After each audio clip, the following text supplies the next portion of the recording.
So Aerotec are a brand who make affordable divers. I actually featured one of their dive watches here on the channel. This is another dive watch from them, but it's a little bit different. It has a PVD coated case. It has a pink dial, which is sort of metallic, fume, and it's textured. Now they're making it in other colors as well, but this is the pink dial variant that I have to show you. And it is also titanium. So it's a titanium diver with a display case back, which is kind of unique. It comes in the exact same packaging. It has an outer cardboard box. Inner box is also cardboard. However, it has like a nylon on it, and it's a little bit of a sheen to it. It's signed Aerotec inside. It is also signed Aerotec. It has sort of microfiber on the inside. And then, of course, you get a watch. This is a prototype, so none of the other items that it would come with are actually here. However, I do have the watch to show you. So here it is. It is a pink dial watch. This is not salmon. This is pink. And you can see it has a fume sort of pattern to it as well. So it's a little bit darker on the outside edges of the dial. You have a little bit of a track that's in black as well. It's a minute track that's in black. Very simple dial. They didn't put a lot on here. It says 200 meters or 200 atmospheres at the bottom of the dial, but very, very small print. And of course you get a date. This has a Miyota 9015 inside, so you get a date there at the 6 o'clock. Miyota 9015 is Miyota's higher end movement. It hacks and hand winds. It's actually a very thin movement as well. So this is actually a pretty thin diver. It's 200 meters of water resistance. And like I said, you get applied indices on that dial, and it is also textured. So you have a sand texture on the dial. And then the applied indices, you get an applied logo as well. It's a very big Aerotec logo there right below the 12 o'clock index. The hands and the second hand are filled with lume as well. You get a red second hand with a lollipop. The arrow hands on the watch itself are sort of reminiscent of Omega and vintage Seamasters, vintage Seamaster 300. And Aerotec, I think, do a really good job with lume, so we will do a lume shot at the end. This is another affordable diver. It's a titanium case, titanium bezel, titanium crown, and case back.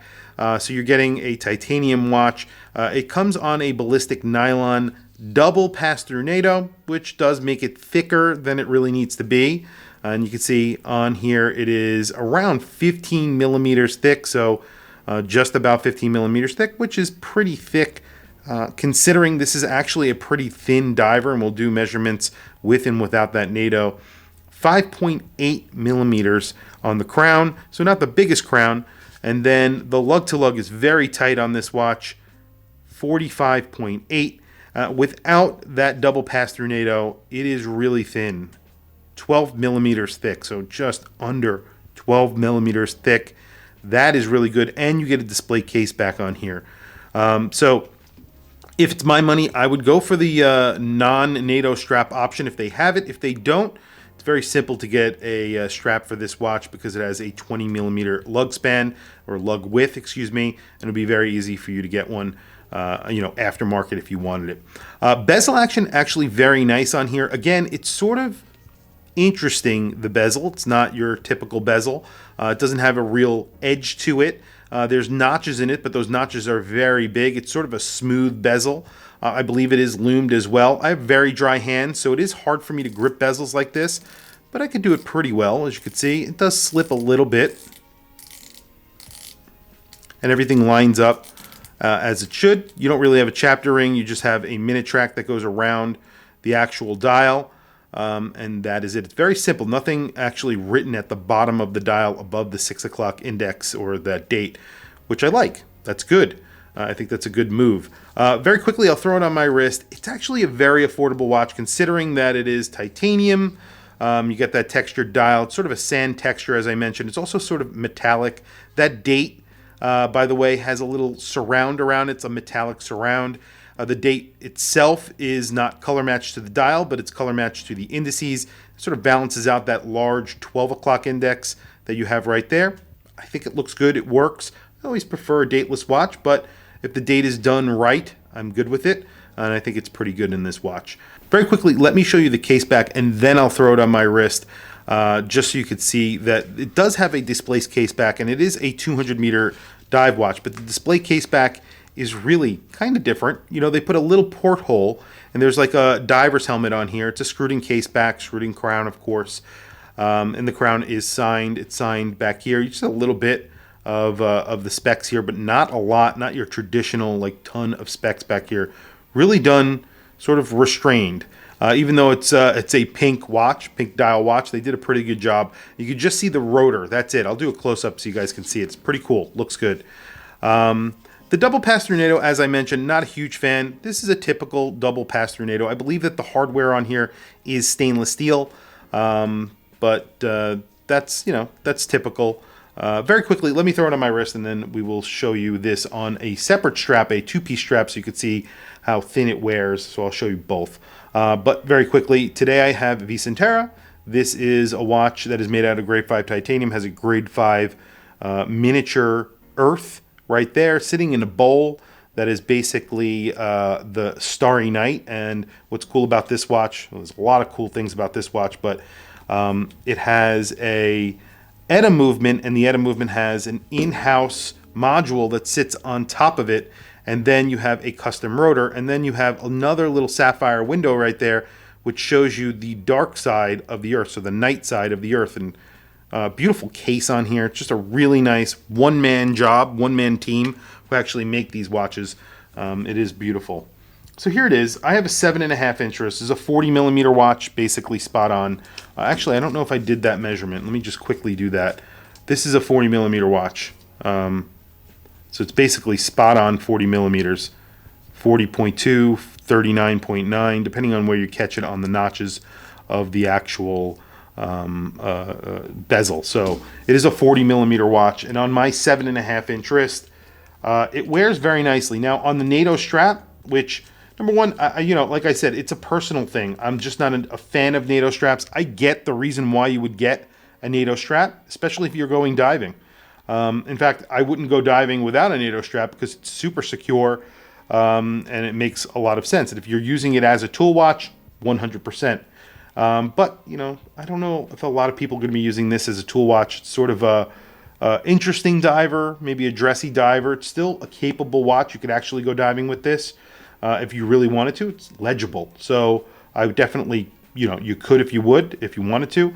But, I think on a NATO strap, it does add a lot of, girth to the watch that's unnecessary, even the lug to lug, everything. So very quickly, let me show you this watch on a strap. I have a strap here that will fit it. It's 20 millimeters, so it's very easy to change it out. But before I do, price on this is $295 with the package that you saw. So basically, on this strap, titanium, PVD coated. I believe they're all PVD coated, and the textured dial. Now the textured dial changes so per color, but I believe they're all textured like this sand sort of color. Really nice. Sapphire crystal, of course, which is domed and has AR coating on it. Very quickly, I'm going to change the strap, and then we will do a loom shot. So here it is on a green North Street strap. This is a cav leather strap. They make some really nice handmade straps here in the United States. This is a hunter green color. Really goes well with the black case and the pink dial. I think it looks really good. Sort of all muted colors. Now, without that double pass-through NATO, it is a 12 millimeter watch, 12 millimeter thick. And you could see it wears completely different on my 7.5 inch wrist.